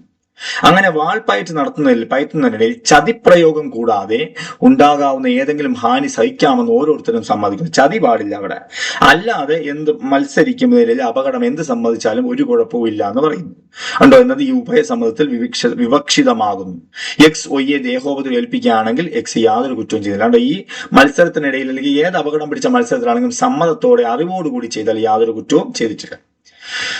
അടുത്തത്, മരണം സംഭവിപ്പിക്കണമെന്ന് ഉദ്ദേശിക്കാത്തതും ഒരാളുടെ ഗുണത്തിനായി സമ്മതത്തോടെ ഉത്തമ വിശ്വാസപൂർവം ചെയ്യുന്നതുമായ കൃത്യം. മരണം സംഭവിപ്പിക്കണമെന്ന് ഉദ്ദേശിക്കാത്തതും ഒരാളുടെ ഗുണത്തിനായി സമ്മതത്തോടെ ഉത്തമ വിശ്വാസപൂർവ്വം ചെയ്യുന്നതുമായ കൃത്യം എന്ന് വെച്ചാൽ എന്താണ്? ഇത് ഡോക്ടറിന്റെ ഒക്കെ കൃത്യം നമുക്ക് എടുക്കാം. കാരണം എന്താ, ഒരാളെ കൊല്ലണം എന്ന് ഉദ്ദേശമൊന്നുമില്ലായിരുന്നു, മരണം സംഭവിപ്പിക്കണമെന്ന് ഉദ്ദേശമൊന്നുമില്ല, പക്ഷെ ഒരാളുടെ ഗുണത്തിനായി അയാളുടെ സമ്മതം. ഇപ്പൊ ഡോക്ടർ ഒരു സർജറി ചെയ്യണമെങ്കിൽ രോഗിയുടെ സമ്മതം വാങ്ങണ്ടേ? അത് തന്നെയാണ് ഇവിടെ ചെയ്യുന്ന കൃത്യം, കുറ്റകരമല്ല. അപ്പൊ മരണം സംഭവിക്കണമെന്ന് ഉദ്ദേശിക്കാത്തതും അല്ല കൊല്ലണമെന്നല്ല ചെയ്യുന്നത്, അയാളുടെ ഗുണത്തിനായി ചെയ്യുന്നു. പക്ഷെ ഉത്തമ വിശ്വാസം ചെയ്യുമ്പോൾ എന്ത് സംഭവിച്ചാലും ഡോക്ടർ കുറ്റക്കാരനല്ല. അവിടെ എക്സ് എന്നൊരു സർജൻ ഒരു പ്രത്യേക ശസ്ത്രക്രിയ വേദന ഉണ്ടാക്കുന്ന ഒരു സുഖക്കേട് ബാധിച്ച ഒയ്യുടെ മരണം സംഭവിക്കാൻ ഇടയുണ്ടെന്ന് അറിഞ്ഞുകൊണ്ട് എന്നാൽ ഒയ്യുടെ മരണം സംഭവിക്കണമെന്ന് ഉദ്ദേശിക്കാത്തതും ഒയ്യുടെ ഗുണം ഉത്തമ വിശ്വാസപൂർവ്വം ഉദ്ദേശിച്ചുകൊണ്ടും ഒയ്യുടെ മേൽ ഒയുടെ സമ്മതത്തോടെ ആ ശസ്ത്രക്രിയ നടത്തുന്നുവെങ്കിൽ എക്സ് യാതൊരു കുറ്റവും എന്ത് ചെയ്തിട്ടില്ല എന്നറിയുക. അപ്പോൾ എക്സ് യാതൊരു കുറ്റവും ചെയ്തിട്ടില്ല എന്നറിയുക. അപ്പൊ എക്സ് എന്ന വ്യക്തി അവിടെ ഒരു കാര്യം അറിയണം. എന്താണ്? അയാൾ ഒരു ഡോക്ടർ എന്ത് ചെയ്യുന്നു? ഡോക്ടർ സമ്മതത്തോടെ, രോഗിയുടെ സമ്മതത്തോടെ ഒരു കൃത്യം ചെയ്യുകയാണ്, അല്ലെ രോഗിയുടെ ഗുണത്തിന് വേണ്ടി ചെയ്താൽ അത് കുറ്റകരമല്ല. ഇനി സെക്ഷൻ 27, കുട്ടിയുടെയോ ചിത്തഭ്രമമുള്ള ആളുടെയോ ഗുണത്തിന് വേണ്ടി രക്ഷകർത്താവിനാലോ അദ്ദേഹത്തിന്റെ സമ്മതത്തോടു കൂടിയോ ഉത്തമ വിശ്വാസപൂർവ്വം ചെയ്യപ്പെടുന്ന കൃത്യം. അവിടെ കുട്ടിയുടെ, അപ്പൊ ഈ കുട്ടിയുടെയോ ചിത്തഭ്രമമുള്ള ആളുടെയോ ഗുണത്തിന് വേണ്ടി ആണെങ്കിൽ അവിടെ ആരുടെ സമ്മതമാണ് വേണ്ടത്? അവിടെ രക്ഷകർത്താവിന്റെയോ അല്ലെങ്കിൽ അദ്ദേഹത്തിന്റെ സമ്മതത്തോടു കൂടിയാണെങ്കിൽ മാത്രമാണ് അത് കുറ്റകരമല്ല, അല്ലെ? നമുക്കിപ്പോ വലിയൊരാളുടെ സർജറി ആണെങ്കിൽ അയാൾ ഒപ്പിട്ടാൽ മതിയാവും, അല്ലെ, കൺസെന്റ് ചെയ്താൽ മതിയാവും. പക്ഷെ കുട്ടിയുടെയോ ചിത്തഭ്രമമുള്ള ആളുടെയോ ഗുണത്തിന് വേണ്ടി രക്ഷകർത്താവോ അല്ലെങ്കിൽ അദ്ദേഹത്തിന്റെ ഉത്തമ വിശ്വാസപൂർവ്വം ചെയ്താൽ മാത്രമാണ് ഈ കൃത്യം ശിക്ഷാർഹമല്ല. അത് 12 വയസ്സിന് താഴെയുള്ള പ്രായമുള്ള കുട്ടിയോ അല്ലെങ്കിൽ ചിത്തഭ്രമമുള്ള ആളുടെ ഗുണത്തിന് വേണ്ടിയാണെങ്കിൽ രക്ഷകർത്താവ് സമ്മതിച്ചാൽ മാത്രം ചെയ്താൽ യാതൊന്നും കുറ്റമല്ല. അപ്പൊ ഡോക്ടർ ചെയ്യുന്നു, ആ കുട്ടിക്ക് എന്തെങ്കിലും സംഭവിച്ചാലും കുറ്റമല്ല. കാരണം ആരുടെ ഒപ്പ് കിട്ടി? രക്ഷകർത്താവ്. കാരണം കുട്ടിയുടെ ഒപ്പിന് അവിടെ വാല്യൂ ഇല്ല. അടുത്തത്, ഭയത്താലോ മിഥ്യാബോധത്താലോ നൽകിയതായി അറിയപ്പെടുന്ന സമ്മതം. ഭയത്താൽ എന്ന് പറഞ്ഞാൽ താഴെ പറഞ്ഞിരിക്കുന്ന സമ്മതം ഈ സംഹിതയിലെ യാതൊരു വകുപ്പുകൊണ്ട് ഉദ്ദേശിച്ചിട്ടുള്ള സമ്മതമല്ല. ചിലവർ സമ്മതം കൊടുക്കും, പക്ഷെ എങ്ങനെ സമ്മതം വാങ്ങിച്ചിട്ടുണ്ടാവും? ഭയത്താലോ എന്ന് പറഞ്ഞാൽ ആരെങ്കിലും നമ്മളെ കൊല്ലുമെന്ന് പേടിച്ചിട്ടോ അല്ലെങ്കിൽ കറക്റ്റായിട്ട് അതിനെ കുറിച്ച് അറിവ് ലഭിക്കാതെയോ നൽകുന്നത് സമ്മതമല്ല. കണ്ടോ? ക്ഷതി ഉണ്ടാകുമെന്ന ഭയത്താലോ വസ്തുതയെക്കുറിച്ചുള്ള മിഥ്യാബോധത്താലോ ഒരാൾ സമ്മതം നൽകുകയും അങ്ങനെയുള്ള ഭയത്തിന്റെയോ മിഥ്യാബോധത്തിന്റെയോ അനന്തരഫലമായിട്ടാണ് ആ സമ്മതം നൽകിയതെന്ന് കൃത്യം ചെയ്യുന്ന ആൾ അറിയുകയോ അയാൾക്ക് വിശ്വസിക്കാനുള്ള കാരണമുണ്ടായിരിക്കുകയോ ചെയ്യുകയാണെങ്കിൽ, കണ്ടോ? അപ്പം ക്ഷതി ഉണ്ടാകുമെന്ന ഭയത്താലോ അല്ലെങ്കിൽ ഒരാൾ ക്ഷതി ഉണ്ടാക്കും, നമ്മുടെ ദേഹത്ത് ഒരാൾ ഉപദ്രവിക്കുമെന്ന ഭയത്താലോ അല്ലെങ്കിൽ വസ്തുതയെക്കുറിച്ചുള്ള മിഥ്യാബോധത്താലോ ഒരാൾ സമ്മതം നൽകി പേടിച്ച് ആണ് നമ്മൾ സമ്മതം നൽകുന്നുവെങ്കിൽ ആ സമ്മതമല്ല. നമ്മൾ ഭയന്നാണ് സമ്മതം നൽകിയതെങ്കിൽ. അതുപോലെ ചിത്തഭ്രമത്താലോ ലഹരിയാലോ താൻ സമ്മതം നൽകുന്നത് എന്തിനാണോ അതിന്റെ സ്വഭാവവും അനന്തരഫലവും മനസ്സിലാക്കാൻ കഴിവില്ലാത്ത ഒരാളാണ് സമ്മതം നൽകുന്നതെങ്കിൽ അതും സമ്മതമല്ല. ഓക്കെ. അതുപോലെ 12 വയസ്സിൽ താഴെയുള്ള ഒരാളുടെ സമ്മതമല്ല. അപ്പോൾ മനസ്സിലാക്കുക, ഒന്ന് ഭയന്നിട്ട് ആരെങ്കിലും നൽകുന്ന സമ്മതമല്ല. ഒരാൾ ചിത്തഭ്രമത്താലോ ലഹരിയിലോ നൽകിയ സമ്മതമല്ല. ഒരു 12 വയസ്സിന് താഴെയുള്ള കുട്ടി നൽകുന്നത് സമ്മതമല്ല. ഇത്രയും ഓർമ്മിക്കുക. 28. ഇനി 29ാമത്തെ സെക്ഷൻ ഞാൻ പറഞ്ഞുതരാം. ഈ 26ലും 27ലും 28ലും എന്ത് തന്നെ പറഞ്ഞാലും, 26, 27, 28 എന്ത് തന്നെ പറഞ്ഞാലും 29 എന്ന് പറഞ്ഞാൽ ശ്രദ്ധിക്കേണ്ട ഒരു കാര്യമാണ്. നമ്മൾ ചില കാര്യങ്ങൾ, കുറ്റകരമാകുന്ന കാര്യങ്ങൾ, നിയമത്താൽ കുറ്റകരമാകുന്ന കാര്യങ്ങൾ അല്ലെ ഒരാളുടെ ഗുണത്തിന് വേണ്ടി അല്ലാതെ ചെയ്തു കൊടുത്താൽ അത് കുറ്റകരമാണ്. ഉദാഹരണം, ഗർഭചിത്രം നമുക്കറിയാം. സെക്ഷൻ 29 ഗർഭചിത്രത്തിന്റെ ഒരു കാര്യം എടുക്കാം. എന്താണ്? ഗർഭം അലസിപ്പിക്കുന്നത് കുറ്റകരമാണ്. എങ്ങനെ അലസിപ്പിക്കുന്നത്? ഒരു രോഗിയുടെ അല്ലെങ്കിൽ ഒരു ഗർഭിണിയുടെ ജീവൻ രക്ഷിക്കുവാൻ വേണ്ടി അല്ലാതെ ആരെങ്കിലും ഗർഭം അലസിപ്പിച്ചാൽ അത് കുറ്റകരമാണ്. പക്ഷെ ഇവിടെ ഗർഭിണി സമ്മതിച്ചു എന്ന് വെച്ചോ, എന്റെ ഗർഭം അലസിപ്പിക്കാൻ ഞാൻ സമ്മതത്തോടെയാണ് എന്ന് പറഞ്ഞാൽ ഡോക്ടർ പറഞ്ഞു ഓക്കെ സമ്മതം ഉണ്ടല്ലോ, ഓക്കെ മറ്റ് സെക്ഷൻ പോലെ സമ്മതം ഉണ്ടല്ലോ എന്ന് പറഞ്ഞാൽ ആ ഗർഭം അലസിപ്പിച്ചാൽ ഡോക്ടറും ആ രോഗിയും ശിക്ഷാർഹരാണ്. കാരണം എന്താ? നിയമത്താൽ കുറ്റകരമാകാവുന്ന ഒരു വസ്തുതയാണ് ഇവിടെ സമ്മതത്തോടെ ചെയ്തിരിക്കുന്നത്. അപ്പൊ നിയമത്തിൽ കുറ്റമെന്ന് പറയുന്ന സാധനം, വസ്തുതകൾ ഈ വകുപ്പുകളെ സഹായിക്കില്ല. മനസ്സിലായോ? അപ്പൊ 29 ഓർക്കേണ്ടത്, ഒരു നിയമത്താൽ കുറ്റകരമാകാവുന്ന ഒരു വസ്തുത അത് ഒരാളുടെ സമ്മതത്തോടെ ചെയ്താലും കുറ്റകരമാണ്. മനസ്സിലാക്കുക. ഉദാഹരണം, ഗർഭിണിയുടെ ഗർഭം നല്ലതിന് വേണ്ടി അല്ലാതെ അലസിപ്പിച്ചു കൊടുത്താൽ ഡോക്ടർ ശിക്ഷാർഹനാണ്. അവിടെ സമ്മതം ഉണ്ടായിട്ട് കാര്യമില്ല. ഇനി 30. ഓക്കെ അല്ലേ? 30 ഒരാളുടെ ഗുണത്തിനായി സമ്മതം കൂടാതെ ഉത്തമ വിശ്വാസപൂർവ്വം ചെയ്യുന്ന കൃത്യം. സമ്മതം കൂടാതെ, ഇതുവരെ പഠിച്ചതെല്ലാം സമ്മതത്തോടെ. ഇനി സമ്മതം കൂടാതെ എങ്ങനെയാണ്? ഇപ്പൊ ഒരു രോഗി റോഡിൽ കിടക്കുകയാണ്, അല്ലെ, റോഡിൽ ബോധമില്ലാതെ കിടക്കുകയാണ്. അയാളെ ഹോസ്പിറ്റലിൽ കൊണ്ടുവന്ന സമയത്ത് ഇനി അയാളുടെ ബോധം വന്നിട്ട് അയാൾ ഒപ്പിട്ടിട്ട് ഓപ്പറേഷൻ ചെയ്യുമെന്ന് പറഞ്ഞാൽ ഇനി ബോധം വരില്ല. അപ്പൊ എന്ത് ചെയ്യുന്നു? അവിടെ അയാളുടെ ഗുണത്തിനായി സമ്മതം കൂടാതെ തന്നെ എന്ത് ചെയ്യുക? നല്ല വിശ്വാസത്തോടെ ആ ചെയ്യുന്ന കൃത്യം കുറ്റകരമല്ല. ഓക്കെ, ഇവിടെ കണ്ടോ, ഇത് ഒരു എക്സാമ്പിൾ ആണ്. എക്സിനെ കടുവ എടുത്തുകൊണ്ട് പോകുന്നു അല്ലെങ്കിൽ കടിച്ചു കൊണ്ടുപോകുന്നു. വെടികൊണ്ട് എക്സ് മരിക്കുവാൻ ഇടയുണ്ടെന്ന് അറിഞ്ഞുകൊണ്ട് എക്സിനെ കടിച്ചുകൊണ്ട് പോവുകയാണ്. അപ്പോൾ വെടിവെക്കാം, കടുവയെ വെടിവെക്കാം. പക്ഷെ ആർക്ക് കൊള്ളാൻ സാധ്യതയുണ്ട്? എക്സിന് കൊള്ളാൻ സാധ്യതയുണ്ട്. എന്നാൽ എക്സിനെ കൊല്ലണമെന്ന ഉദ്ദേശമില്ലാതെയും ഉത്തമ വിശ്വാസപൂർവ്വം എക്സിന്റെ ഗുണം ഉദ്ദേശിച്ചുകൊണ്ടും കടുവയുടെ നേരെ വെടിവെക്കുന്നു. ഒയ്യുടെ വെടിയുണ്ട എക്സിന് മരണകാരണമായ മുറിവുണ്ടായാലും ഒയ് എന്താണ് കുറ്റമല്ല. കാരണം എന്താ? നല്ലതിന് വേണ്ടിയല്ലേ ചെയ്തേ. എക്സിനോട് ചോദിച്ചാൻ പറ്റുമോ, ഞാൻ നിന്നെ വെടിവെച്ചോട്ടെ, കടുവയെ വെടിവെച്ചോട്ടെ, ചിലപ്പോൾ നിനക്കും കൊള്ളുമെന്ന് പറയാൻ പറ്റുമോ? അല്ലേ? അപ്പോ അത് ചോദിക്കാതെ എക്സിനെ രക്ഷിക്കാൻ വേണ്ടിയാണ് എന്ത് ചെയ്തത്, ഒയ് വെടിവെച്ചത്. പക്ഷെ സമ്മതം വാങ്ങിയില്ല. പക്ഷെ നല്ല ഉദ്ദേശത്തോടായതുകൊണ്ട് കുറ്റമല്ല. ഇനി 31, ഉത്തമ വിശ്വാസപൂർവ്വം നൽകുന്ന അറിയിപ്പ്. ഉത്തമ വിശ്വാസപൂർവ്വം നൽകുന്ന അറിയിപ്പ്.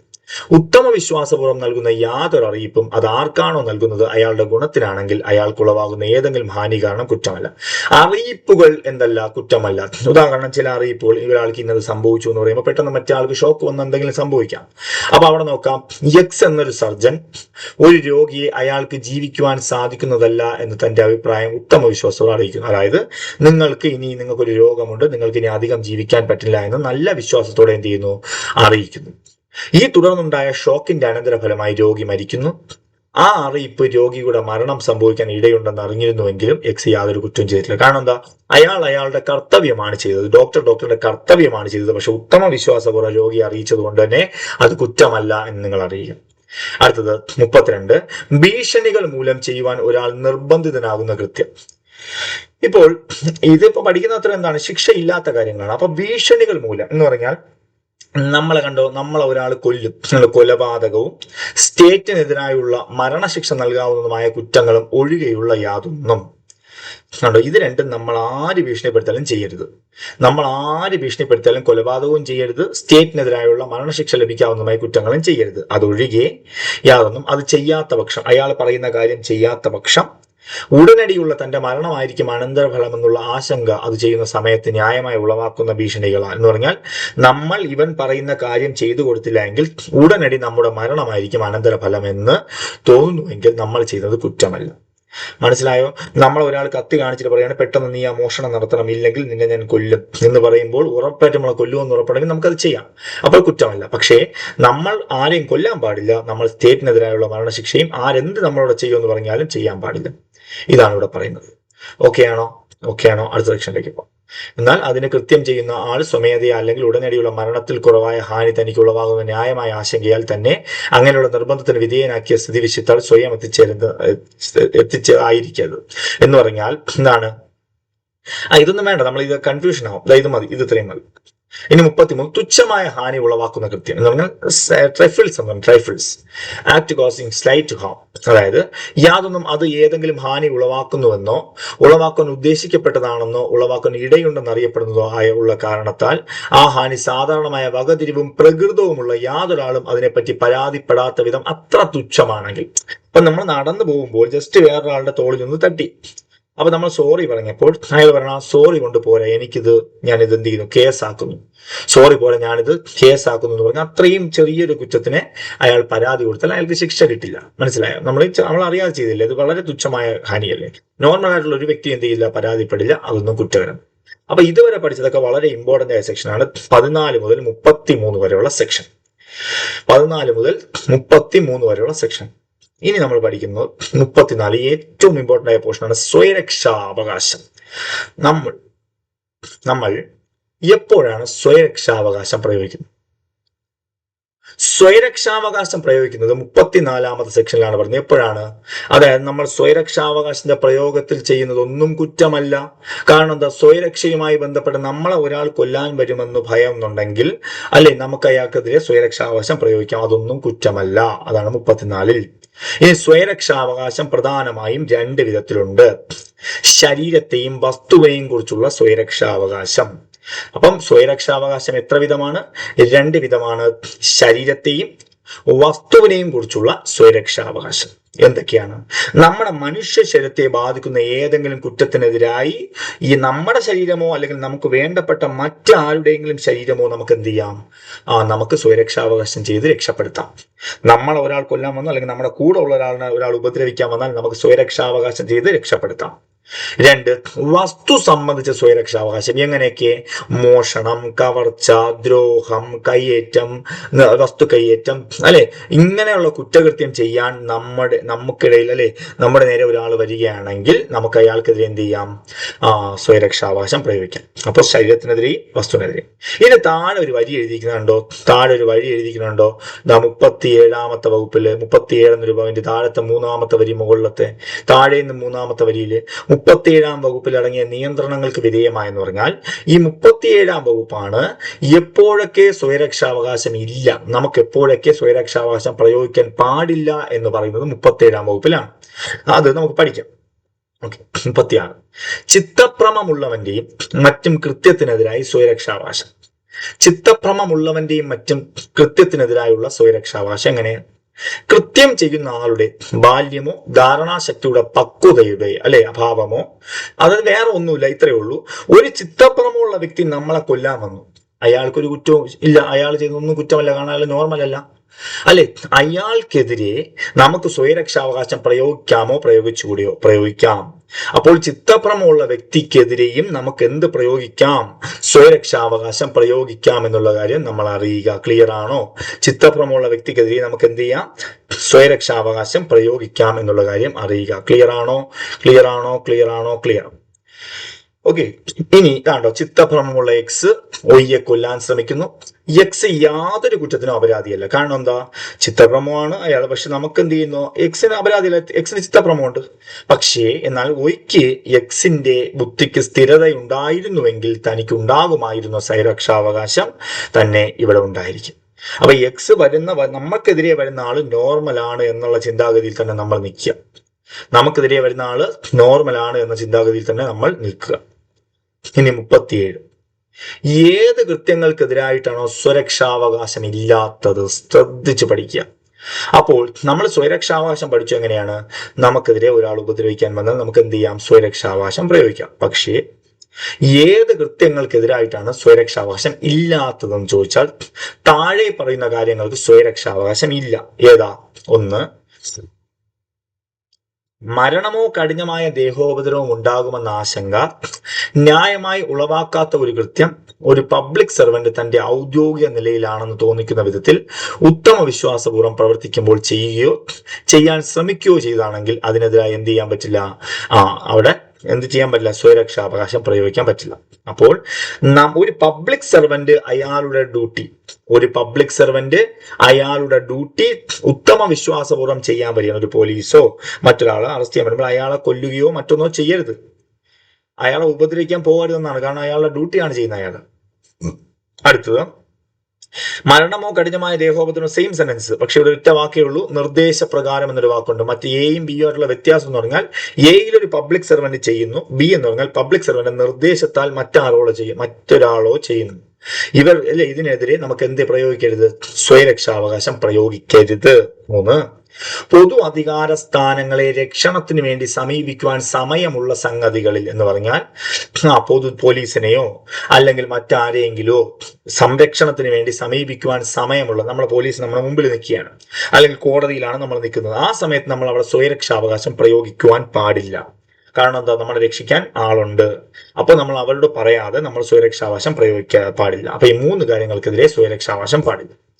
ഇനി 37(2), സ്വയരക്ഷാവകാശം യാതൊരു സംഗതിയിലും രക്ഷയ്ക്ക് വേണ്ടി എത്രത്തോളം ഹാനി ഏൽപ്പിക്കുന്നത് ആവശ്യമാണോ അതിൽ കവിഞ്ഞ ഹാനി ഏൽപ്പിക്കുന്നതിലേക്ക് വ്യാപിക്കുന്നതല്ല. എന്ന് പറഞ്ഞാൽ നമുക്ക് ഒരാളെ പ്രതിരോധിക്കാൻ എത്രത്തോളം ആവശ്യമുണ്ടോ, അയാൾ നമ്മളോട് എത്രത്തോളം ബലമാണോ കാണിക്കുന്നത്, എത്രത്തോളം ആക്രമണമാണോ കാണിക്കുന്നത്, അതിൽ കവിഞ്ഞ ഹാനി നമ്മൾ അയാളോട് പ്രതികരിക്കാൻ പാടില്ല എന്നാണ് പറയുന്നത്. ഓർമ്മിച്ചു വെച്ചോളൂ. 38, അപ്പൊ സ്വയരക്ഷാവകാശം 2 വിധം, ശരീരം സംബന്ധിച്ചും അതുപോലെ വസ്തുവിനെ സംബന്ധിച്ചും. ഇനി ആദ്യം പറയുന്നു 38, ശരീരം സംബന്ധിച്ച സ്വയരക്ഷാവകാശം മരണം സംഭവിപ്പിക്കുന്നതിലേക്ക് എപ്പോൾ വ്യാപിക്കും എന്ന് പറഞ്ഞാൽ നമ്മളെ ഒരാൾ കൊല്ലാൻ വന്നാൽ നമുക്കെപ്പോൾ അയാളെ കൊല്ലാം. എപ്പോൾ? നമ്മളെ ശരീരം സംബന്ധിച്ച സ്വയരക്ഷാവകാശം, ആ അവകാശം പ്രയോഗിക്കുന്നതിന് അവസരം ഉണ്ടാകുന്ന ഒരു കുറ്റം ഇതിനുശേഷം എണ്ണിപ്പറയുന്ന വിവരണങ്ങളിലായിരിക്കും. ഏതൊക്കെയാ? മറ്റു വിധത്തിലാണെങ്കിൽ അനന്തരഫലം മരണമായിരിക്കുമെന്ന ആശങ്ക ന്യായമായി ഉളവാക്കുന്ന കയ്യേറ്റം എന്ന് പറഞ്ഞാൽ വേറെ ഒരു വഴിയുമില്ല, മറ്റു വിധത്തിലാണെങ്കിൽ അനന്തരഫലം എന്താണ്? മരണമായിരിക്കുമെന്ന ആശങ്ക ന്യായമായി ഉളവാക്കുന്ന കയ്യേറ്റം എന്ന് പറഞ്ഞാൽ നമുക്കെതിരെ ഒരാൾ എന്ത് ചെയ്യുന്നു, കൊല്ലാൻ വരുന്നു, നമുക്ക് സ്വയരക്ഷാവകാശം പ്രയോഗിക്കാം. ബി, മറ്റു വിധത്തിലാണെങ്കിൽ അനന്തരഫലം കഠിനമായ ദേഹോപദ്രവമായിരിക്കുമെന്ന ആശങ്ക ന്യായമായി ഉളവാക്കുന്ന കയറ്റം. അവൻ നമ്മളെ എന്ത് ഏൽപ്പിക്കും? കഠിനമായ ദേഹോപദ്രവം ഏൽപ്പിക്കും. അപ്പോൾ നമ്മളെ കൊല്ലുമെന്നാണെങ്കിൽ നമുക്ക് സ്വയരക്ഷാവകാശം പ്രയോഗിക്കാം. നമുക്കെതിരെ കഠിനമായ ദേഹോപദ്രവം ഏൽപ്പിക്കുമെങ്കിൽ നമുക്ക് എന്ത് ചെയ്യാം? സ്വയരക്ഷാവകാശം ഏൽപ്പിക്കാമെന്ന് അറിയിക്കാം. ഓക്കെ, അടുത്തത് ബലാത്സംഗം നടത്തണമെന്ന ഉദ്ദേശത്തോടു കൂടിയുള്ള കയ്യേറ്റം. ഒരു സ്ത്രീയെ ബലാത്സംഗം ചെയ്യാൻ വേണ്ടി, ഉപദ്രവിക്കാൻ വേണ്ടി തയ്യാറെടുപ്പ് നടത്തിയാൽ സ്ത്രീക്ക് അവനെ എന്ത് ചെയ്യാം? കൊല്ലാം. പ്രകൃതി വിരുദ്ധമായ കാമാർത്തി, അങ്ങനെ ഒരാൾ പീഡിപ്പിക്കാൻ പോവുകയാണെങ്കിൽ അയാളെയും കൊല്ലാം. ആൾമോഷണമോ ആളപഹരണമോ നടത്തണമെന്ന ഉദ്ദേശത്തോടു കൂടിയുള്ള കയ്യേറ്റത്തിനും കൊല്ലാം. ഓക്കെ, അപ്പൊ ഏതൊക്കെ സംഗതികളിലാണ് ഒരാളെ കൊല്ലാമെന്ന് ഓർത്താൽ എന്തൊക്കെയാണ്? മറ്റു വിധത്തിലാണ് അനന്തരഫലം മരണമായിരിക്കുമെന്നോ, അല്ലെങ്കിൽ കഠിനമായ ദേഹോപദ്രവം ഏൽപ്പിക്കുമെന്നോ, അല്ലെങ്കിൽ ബലാത്സംഗം നടത്തുമെന്നോ, അല്ലെങ്കിൽ പ്രകൃതി വിരുദ്ധമായ കാമാർത്തി പൂജിപ്പിക്കാൻ വേണ്ടിയുള്ളതാണെന്നോ, അല്ലെങ്കിൽ ആൾമോഷണമോ ആളപഹരണം നടത്തുന്ന ഉദ്ദേശത്തോടുകൂടിയുള്ള കയ്യേറ്റമാണെങ്കിൽ ഇതാണ് ഇത്രയും എതിരെ. അതുപോലെ തന്നെ തന്റെ മോചനത്തിന് ഇനി ആരെയും രക്ഷയ്ക്ക് കിട്ടില്ല, പൊതു അധികാര സ്ഥാനങ്ങളെ സമീപിക്കാൻ കഴിയുകയില്ല എന്ന ആശങ്ക ന്യായമായി ഒരാൾക്കുണ്ടാവുന്ന പരിസ്ഥിതികളിൽ ഒരാളെ പിടിച്ച് മറ്റൊരാളെ പൂട്ടിയിട്ടേക്കണെങ്കിൽ ഒരിക്കലും പൊതു അധികാര സ്ഥാനങ്ങളെ രക്ഷയ്ക്ക് കിട്ടില്ല എന്ന് തോന്നുകയാണെങ്കിൽ കൊല്ലാം. അതുപോലെ മറ്റു വിധത്തിലാണെങ്കിൽ അനന്തരഫലം കഠിനമായ ദേഹോപദ്രവമായിരിക്കുമെന്ന ആശങ്ക ന്യായമായി ഉളവാക്കുന്ന ആസിഡ് ആക്രമണം. അപ്പോൾ എന്തൊക്കെയാണ്? നമ്മൾ ഒരാൾ കൊല്ലാൻ വന്നാൽ, നമ്മുടെ ദേഹോപദ്രവം ഏൽപ്പിക്കാൻ വന്നാൽ, നമ്മളെ ബലാത്സംഗം ചെയ്യാൻ വന്നാൽ, പ്രകൃതി വിരുദ്ധ പീഡിപ്പിച്ചാൽ, ആൾമോഷണമോ ആളപഹരണമോ ചെയ്താൽ, അതുപോലെ എന്താണ് പൊതു അധികാര സ്ഥാനങ്ങൾ സമീപിക്കാൻ കഴിയില്ലെന്ന ആശങ്കയുണ്ടെങ്കിൽ, അതുപോലെ മറ്റു വിധത്തിലാണെങ്കിൽ അനന്തരഫലം ആസിഡ് ആക്രമണമാണ് എന്നെങ്കിലൊക്കെ തോന്നിക്കഴിഞ്ഞാൽ നമുക്ക് എന്ത് ചെയ്യാം? ഒരാളെ ശരീരം സംബന്ധിച്ച സ്വയരക്ഷാവകാശം മരണത്തിലേക്ക് വ്യാപിപ്പിക്കാം. ഇനി 39, അങ്ങനെയുള്ള അവകാശം മരണമല്ലാതെയുള്ള ഏതെങ്കിലും ഹാനി ഉളവാക്കുന്നതിലേക്ക് എപ്പോൾ വ്യാപിക്കാം? മരണമല്ലാതെ എന്ന് പറഞ്ഞാൽ കൊല്ലാതെ ഇരിക്കാം എന്ന് പറഞ്ഞാൽ എപ്പോഴൊക്കെ കൊല്ലാൻ പാടില്ല എന്ന് വെച്ചാൽ 38 പറഞ്ഞിട്ടുള്ള ഈ എ മുതൽ ജി വരെയുള്ള കാര്യങ്ങൾക്ക് മാത്രമേ ഒരാളെ മരണത്തിലേക്ക് നയിക്കാവൂ. അല്ലാതെ ഒരു കാരണവശാൽ വേറൊരാളെ മരണത്തിലേക്ക് നയിക്കുവാൻ പാടില്ല എന്ന് മാത്രമല്ല 37 വകുപ്പിൽ പറഞ്ഞിട്ടുള്ള നിയന്ത്രണങ്ങൾ കൂടെ മനസ്സിൽ വേണം. 37 വകുപ്പിലെ നിയന്ത്രണം കൂടെ മനസ്സിൽ വേണമെന്നുകൂടെ അറിയാം. 39 സെക്ഷനിൽ കൊല്ലരുത്. എപ്പോ കൊല്ലരുത്? 38 പറഞ്ഞ കാര്യങ്ങളല്ലാതെ വേറെ ഒന്നിനും ഒരാളെ കൊല്ലാൻ പാടില്ല. 40, ശരീരം സംബന്ധിച്ച സ്വയരക്ഷാവകാശത്തിന്റെ തുടക്കവും തുടർച്ചയും എന്ന് പറഞ്ഞാൽ നമ്മളെ ശരീരം സംബന്ധിച്ച് ഒരാൾ നമ്മളെ കൊല്ലുമെന്ന് പറയുകയാണ്. അപ്പോൾ തന്നെ നമുക്ക് സ്വയരക്ഷാവകാശം ആരംഭിച്ചു കഴിഞ്ഞു. നമുക്ക് എന്താണ്? നമ്മൾ പ്രതികരിക്കാൻ റെഡിയായി നിൽക്കുകയാണ്. അപ്പൊ തുടക്കം ആരംഭിച്ചു. ഇനി തുടർച്ച എന്ന് പറഞ്ഞാൽ ആ ഭീഷണി എപ്പോൾ അവസാനിക്കുമോ അതുവരെ ഇത് തുടരും. അപ്പൊ ശരീരം സംബന്ധിച്ച സ്വയരക്ഷാവകാശം കുറ്റം ചെയ്തിട്ടില്ലായിരിക്കാമെങ്കിലും കുറ്റം ചെയ്യുവാനുള്ള ശ്രമത്തിൽ നിന്നോ ചെയ്യുമെന്ന ഭീഷണിയിൽ നിന്നോ ശരീരത്തിന് അപായം ഉണ്ടാകുമെന്ന ന്യായമായ ആശങ്ക ഉത്ഭവിക്കുന്നതോടുകൂടി തുടങ്ങും. നമുക്കൊരു ഭയം ഉത്ഭവിക്കുന്നു, നമ്മൾ ഒരാൾ കൊല്ലുമെന്നുള്ള ഭയം, അതോടുകൂടി സ്വയരക്ഷാവകാശം തുടങ്ങുന്നു. ശരീരത്തിന് അപായം ഉണ്ടാകുമെന്ന ആശങ്ക തുടരുന്നിടത്തോളം അത് കണ്ടിന്യൂ ചെയ്യും. നമ്മൾ ഇങ്ങനെ നടക്കുകയാണ്, നമ്മൾ ആരെങ്കിലും കൊല്ലും എന്നുള്ള ഭയത്താൽ നടക്കുമ്പോൾ അത് കണ്ടിന്യൂ ചെയ്യുകയും ചെയ്യുന്നു. ഈ സ്വയരക്ഷാവകാശം കണ്ടിന്യൂ ചെയ്യുകയും ചെയ്യുന്നു. ഓക്കെ, 41, വസ്തു സംബന്ധിച്ച സ്വയരക്ഷാവകാശം മരണം സംഭവിക്കുന്നതിലേക്ക് എപ്പോൾ വ്യാപിക്കാം? അപ്പോൾ 38, 39, 40 എന്ത് പഠിച്ചു? ശരീരം സംബന്ധിച്ച സ്വയരക്ഷാവകാശം എപ്പോഴൊക്കെ പ്രയോഗിക്കാമെന്നും, ഇനി 41, 42, 43 വസ്തു സംബന്ധിച്ച സ്വയരക്ഷാവകാശമാണ് പറയുന്നത്. 41 നേരത്തെ പറഞ്ഞതുപോലെ തന്നെ, ശരീരം പറഞ്ഞതുപോലെ തന്നെ 41 വസ്തു സംബന്ധിച്ച സ്വയരക്ഷാവകാശം എപ്പോൾ മരണത്തിലേക്ക് നയിക്കാം. ദാ നോക്കാം, ഇനി പറയുന്ന കാര്യങ്ങൾ. 1, കവർച്ച എന്ന് പറഞ്ഞാൽ ആളെ ഉപദ്രവിച്ച് വസ്തു കൊണ്ടുപോകുന്നതാണ് കവർച്ച നടത്തുമ്പോൾ എന്ത് ചെയ്യാം? കവർച്ച നടത്തുമ്പോൾ അയാൾക്കെതിരെ എന്ത് ചെയ്യാം? സ്വയരക്ഷാവകാശം പ്രയോഗിക്കാം, മരണത്തിലേക്ക് നയിക്കാം. സൂര്യാസ്തമയത്തിന് ശേഷവും സൂര്യോദയത്തിന് മുമ്പ് നടക്കുന്ന ഭവനഭേദനം, ഒരു വീട്ടിലേക്ക് വേറൊരാൾ അതിക്രമിച്ച് കയറിയാൽ, അല്ലെ, അവനെ രാത്രിയാണെങ്കിൽ അവിടെ എന്താണ്? കൊല്ലാം. മനുഷ്യവാസ സ്ഥലമായോ വസ്തു സൂക്ഷിപ്പ് സ്ഥലമായോ ഉപയോഗിക്കുന്ന ഏതെങ്കിലും സ്ഥലം തീ മൂലമോ സ്ഫോടക വസ്തു മൂലമോ ദ്രോഹം ചെയ്താൽ, കത്തിക്കുകയോ സ്ഫോടക വസ്തുക്കൾ എറിയുകയോ ചെയ്യാൻ വരുന്നവനെ എന്ത് ചെയ്യാം? കൊല്ലാം. അങ്ങനെയുള്ള സ്വയരക്ഷാവകാശം പ്രയോഗിച്ചില്ലെങ്കിൽ മരണമോ കഠിനമോ ആയ ദേഹോപദ്രവമോ ആയിരിക്കും അനന്തരഫലമെന്നുള്ള ആശങ്ക ഉണ്ടെങ്കിൽ നമുക്ക് അവനെ കൊല്ലാം. നമ്മളിത് പ്രയോഗിച്ചില്ലെങ്കിൽ നമുക്ക് ഉറപ്പായിട്ടും മരണം സംഭവിക്കുമെന്ന് പേടിയുണ്ടെങ്കിൽ ചെയ്യാം. 42, എപ്പോഴൊക്കെ സ്വയരക്ഷാവകാശം മരണമല്ലാതെയുള്ള ഏതെങ്കിലും ഹാനി ഉളവാക്കുന്നതിലേക്ക് എപ്പോൾ വ്യാപിക്കാം എന്ന് പറഞ്ഞാൽ നമുക്ക് എപ്പോഴൊക്കെ ഒരാളെ കൊല്ലാൻ പാടില്ല, എപ്പോഴൊക്കെ നമ്മൾ പറഞ്ഞിട്ടുണ്ടല്ലോ 41 എണ്ണി പറഞ്ഞിട്ടുള്ള ABCD അല്ലെ ഈ കാര്യങ്ങളിലല്ലാതെ മറ്റൊരു സമയത്ത് മറ്റൊരു കാര്യത്തിലേക്ക് കണ്ടോ ഏത് കുറ്റം ചെയ്യുന്നതോ അതിനുവേണ്ടി ശ്രമിക്കുന്നതോ ആണോ സ്വയരക്ഷാവകാശം പ്രയോഗിക്കുന്നതിന് അവസരം ഉണ്ടാക്കുന്നത്. ആ കുറ്റം 41 വകുപ്പിൽ എണ്ണിപ്പറഞ്ഞിട്ടുള്ള വിവരണങ്ങളിൽ ഏതിലെങ്കിലും പെടാത്ത മോഷണമോ ദ്രോഹമോ കുറ്റകരമായ വസ്തു കയ്യേറ്റമോ ആണെങ്കിൽ ആ അവകാശം സ്വേച്ഛയാ മരണം സംഭവിപ്പിക്കുന്നതിലേക്ക് വ്യാപിക്കുന്നതല്ലാത്തതും. എന്നാൽ 37 വകുപ്പിൽ പറഞ്ഞിട്ടുള്ള കാര്യം മനസ്സിൽ എപ്പോഴും ഉണ്ടാകണം. 37 എന്താ പറഞ്ഞേ? 37 പറഞ്ഞത് സ്വയരക്ഷാവകാശം എപ്പോഴൊക്കെ ഇല്ല എന്നുള്ള 3 കണ്ടീഷനാണ്. 37 ഒന്നുകൂടെ കാണുക. അപ്പൊ 41 കൊല്ലാം, 42 കൊല്ലാൻ പാടില്ലാത്ത കണ്ടീഷൻ ആണ്. 43 നേരത്തെ പഠിച്ചതുപോലെ വസ്തു സംബന്ധിച്ച സ്വയരക്ഷാവകാശത്തിന്റെ തുടക്കവും തുടർച്ചയും. വസ്തു സംബന്ധിച്ച സ്വയരക്ഷാവകാശത്തിന്റെ തുടക്കവും തുടർച്ചയും എന്ന് പറഞ്ഞാൽ നമ്മൾ നേരത്തെ പറഞ്ഞ നമ്മുടെ വസ്തു ഒരാൾ മോഷ്ടിക്കുമെന്നുള്ള ഭയം നമുക്ക് ഉളവാക്കുമ്പോൾ അതെന്താണ്? ആ സ്വയരക്ഷാവകാശത്തിന്റെ തുടക്കമായി. അല്ലെ, ആ ഭയം എപ്പോഴൊക്കെ നമുക്ക് നിൽക്കുമോ അത് കണ്ടിന്യൂ ചെയ്തുകൊണ്ടേയിരിക്കും. ആ ഭയം തുടരുന്നിടത്തോളം നമ്മളത് കണ്ടിന്യൂ ചെയ്തുകൊണ്ടേയിരിക്കും. അപ്പൊ അത് തുടരുകയാണ്. മോഷണത്തിനെതിരായ വസ്തു സംബന്ധിച്ചുള്ള സ്വയരക്ഷാവകാശം കുറ്റക്കാരൻ വസ്തുവുമായി പിൻവാങ്ങി കഴിയുകയോ അധികാര സ്ഥാനങ്ങളുടെ സഹായം ലഭിക്കുകയോ വസ്തു തിരികെ കിട്ടുകയോ ചെയ്യുന്നവരെ തുടരാം. അപ്പൊ ഈ വസ്തു തിരികെ നമുക്ക് കിട്ടുന്നവരെ ആ സ്വയരക്ഷാവകാശം നമുക്കുണ്ട്. കാരണം എന്താ? വസ്തു നമുക്ക് എവിടെയും വെച്ച് കണ്ടാൽ നമുക്ക് പോയി പിടിക്കാം. ഓക്കെ, ഇതാണ് ഇവിടെ പറയുന്നത്. ഉണ്ടോ? ഇനി കവർച്ചക്കെതിരായുള്ള വസ്തു, ഇതെല്ലാം നമുക്ക് തടയാൻ വേണ്ടിയുള്ള കാര്യങ്ങളാണ് ഈ പറയുന്നത്. അത്രയും ഓക്കെ അല്ലേ? ഇനി 44 നിയമപരമായ ആൾക്ക് ഉപദ്രവം ഉണ്ടാകുവാൻ സാധ്യതയുള്ളപ്പോൾ മാരകമായ കയ്യേറ്റത്തിനെതിരായുള്ള സ്വയരക്ഷാവകാശം. നിരപരാധിയായ ആൾക്ക്. അപ്പൊ നിരപരാധിയായ ആൾക്ക് ഉപദ്രവം ഉണ്ടാകാൻ സാധ്യതയുണ്ട്. പക്ഷേ നമ്മളൊരു സ്വയരക്ഷാവകാശമാണ് ചെയ്യാൻ പോകുന്നത്. ഉദാഹരണം നമുക്ക് നോക്കാം. ഒരു ആൾക്കൂട്ടം നമ്മളെ ഉപദ്രവിക്കാൻ വരികയാണ്. അതിനകത്ത് നിരപരാധികളും ഉണ്ട്, അല്ലെ, വെറുതെ നിൽക്കുന്നവരുണ്ട്. പക്ഷെ നമ്മുടെ കയ്യിൽ ഒരു തോക്കുണ്ട്, നമ്മൾ അവരെ വെടിവെക്കുന്നു എന്ന് നമുക്ക് രക്ഷപ്പെടാൻ വേണ്ടി, സ്വയരക്ഷാവകാശത്തിന് വേണ്ടി. ആ വെടി ചിലപ്പോൾ നിരപരാധികൾക്ക് കൊള്ളാം. കണ്ടോ? മരണം സംഭവിക്കുമെന്നുള്ള ആശങ്ക ന്യായമായി ഉണ്ടാക്കുന്ന കയ്യേറ്റത്തിനെതിരായുള്ള സ്വയരക്ഷാവകാശം പ്രയോഗിക്കുന്ന ആൾ നിരപരാധിയായ ആൾക്ക് ഹാനി ഉണ്ടാകുവാൻ സാധ്യതയില്ലാതെ ആ അവകാശം ഫലപ്രദമായി പ്രയോഗിക്കുവാൻ കഴിയാത്ത സ്ഥിതിയാണ്. അതായത് നിരപരാധിക്ക് ആ പരിക്കില്ലാതെ രക്ഷപ്പെടാൻ നമുക്ക് സാധിക്കുന്നില്ല. കാരണം എന്താ? നമ്മൾ രക്ഷപ്പെടുമ്പോൾ ആർക്ക് പരിക്കുണ്ടാകാം? നിരപരാധിക്ക് പരിക്കുണ്ടാകാം. കാരണം നമ്മൾ വെടിവെക്കുമ്പോൾ നിരപരാധിക്കും കൊള്ളാം, പക്ഷെ വേറെ വഴിയില്ലെങ്കിൽ നമുക്കത് ചെയ്തേ പറ്റുള്ളൂ. കണ്ടോ? എക്സ് തന്നെ കൊല ചെയ്യുവാൻ ശ്രമിക്കുന്ന ഒരു ആൾക്കൂട്ടത്തിൽ എന്ത് ചെയ്യുന്നു? ആക്രമിക്കപ്പെടുന്നു. എക്സിനെ എന്ത് ചെയ്തു? ഒരു ആൾക്കൂട്ടം ആക്രമിക്കുന്നു. ആ ആൾക്കൂട്ടത്തിന്റെ മേൽ വെടിവെക്കാതെ വേറെ വഴിയില്ല എന്ന് കണ്ടുകൊണ്ട് വെടിവെക്കുകയും, പക്ഷെ അതിൽ കണ്ട കുട്ടികളൊക്കെ നിരപരാധിയായ കുട്ടികൾ ആർക്കെങ്കിലും ഹാനി ഉണ്ടായാൽ പോലും അത് കുറ്റമല്ല. കാരണം എന്താ? നമ്മൾ ചെയ്യുന്നത് എന്താണ്? സ്വയരക്ഷാവകാശം. അവിടെ നിരപരാധി നോക്കി നിൽക്കാൻ നമുക്ക് സാധിക്കില്ല. ഓക്കെ ആണോ? അപ്പൊ നമുക്ക് ഇത്രയുമാണ് നമ്മുടെ ഈ ഒരു മോഡ്യൂൾ എന്ന് മനസ്സിലായേ, അല്ലെ? നമുക്കപ്പോ നമ്മൾ 44 മുതൽ നമ്മൾ ഏതുവരെ പഠിച്ചു? 14 മുതൽ 44 വരെ പഠിച്ചു. അപ്പൊ ക്ലിയർ ആണോ നിങ്ങൾക്ക്? നമ്മൾ ആദ്യം പഠിച്ചത് എന്താണ്? ആ ചുരുക്കപ്പേരും വ്യാപ്തിയും പഠിച്ചു. അത് കഴിഞ്ഞ് 2 കുറച്ച് ഡെഫിനിഷൻസ് പഠിച്ചു. അത് കഴിഞ്ഞ് നമ്മൾ 4 പഠിച്ചു ശിക്ഷകൾ പഠിച്ചു.